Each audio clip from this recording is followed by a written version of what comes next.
We're going to talk about Festool's CTC MIDI dust extractor, which is one of Festool's newest battery-powered tools. Basically, it's a battery-powered version of the corded model with just a few differences and features which we'll point out.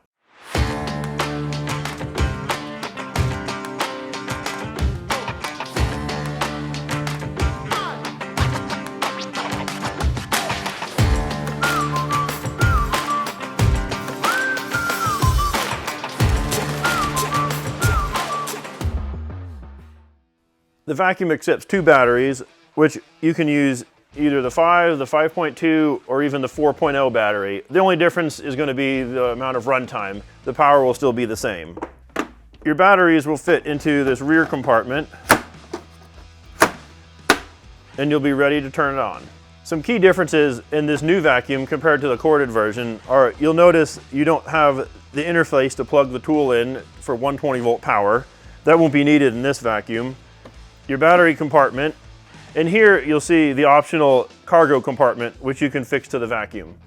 The runtime on this vacuum is upwards of 30 minutes on a set of fully charged batteries. That will vary just a little bit though, depending on what power level or suction level you select. So that might not sound like a lot of time, but keep in mind that's 30 minutes of consistent on time. When you're doing cuts or working on a job site, you're only going to be powering the vacuum on for just a few seconds at a time. So cumulatively, that will add up to that number.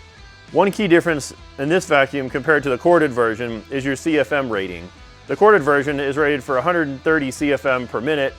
This one is 109. So while that is a difference, you're not really going to notice that on the job site. So you'll notice there's really not much difference in the footprint or looks of both these vacuums, except that this one is battery and this one's corded. So I think that wraps it up for today.